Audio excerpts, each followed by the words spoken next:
Hi, I'm Mike, and this is my partner Dave, and these are our dogs, Sheba and Tilly. We're just two gay guys with two lesbian dogs. And we had this idea for a show, the Mike and Sheba show, when Sheba and I performed a little act at my birthday party when she was about 3 months old, and it was a big hit. And we decided we could have a little fun, create a website where we could provide some resources for other pet owners and just inspire shelter animal adoptions. Our show almost closed before it opened. A few months ago, in early June 2011, Sheba had an Addison attack, just as we were filming our first music video. And we nearly lost her on that day. And we decided that we wanted to produce a mini documentary of our story so that other people can know what it is to have a dog with a now chronic condition and be suddenly faced with that. Maybe you can benefit from our experience. And the thing I found in talking with other people with dogs is that a lot of us have the same kind of experience, that we have dogs with chronic conditions. She was in shock, and it was because her adrenal gland had completely shut down, and at that point in time she was hypoglycemic.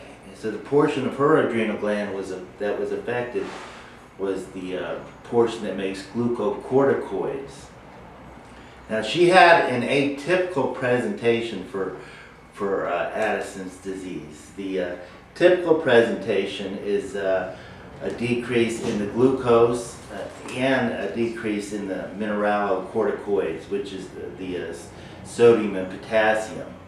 But her Addison's was caused from a very different reason than the majority of cases. The majority of Addison's disease cases involve an autoimmune dysfunction where the immune system attacks the adrenal gland and causes the adrenal gland to stop producing those hormones, both the glucose and the mineralocorticoids that cause the sodium and potassium balance. And so we usually see an imbalance of both portions of the adrenal gland.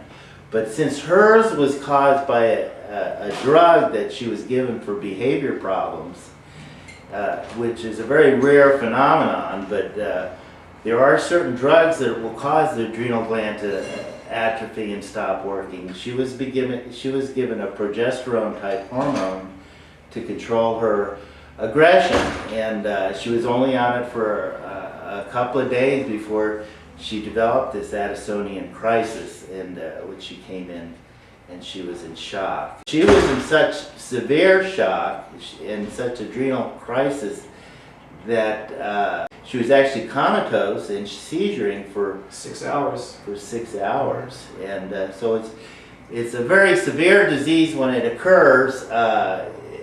It does not always present, though, in that severity. The ones that occur typically, the idiopathic Addison's usually comes on slower, but since she had this reaction to a drug, adverse drug reactions can be very, very invasive type reactions. And behavior modification drugs that are progesterational involve female hormones. Progesterone can be dangerous, and we certainly want everyone to realize that their use needs to be come with a warning. And personally, I will never use this drug again for behavior modification because it scared me. I wouldn't want to go through it again. And there's other drugs that don't have as good a response, but that I'm going to have to accept because I won't go through this again. Before Sheba's Addison's attack, she was a normal, very high energy, healthy dog, a very agile and powerful athlete. And this is how she looked for several weeks after the Addison's attack.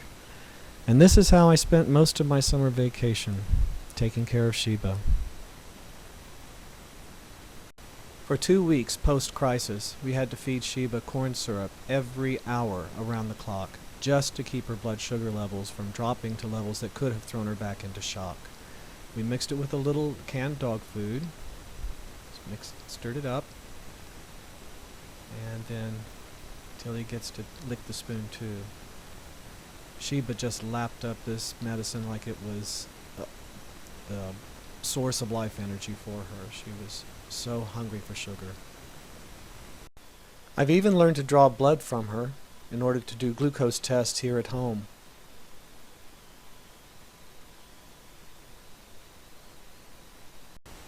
After about 2 months, Doc changed her medication from prednisone to hydrocortisone, and the bloating went away almost immediately. And slowly, she's been getting some of her energy back, and we've been able to get her interested in play. It's not easy. She tires very easily and is ready to stop, but with a little encouragement, we try to keep her busy and active because she's got a little bit of weight to lose after all the sugar and the prednisone side effects. Then I started working her back into our music videos. Sheba here, my dear. But I've got to go slow with her. Her sense of balance as well as her energy is still not what it should be just yet.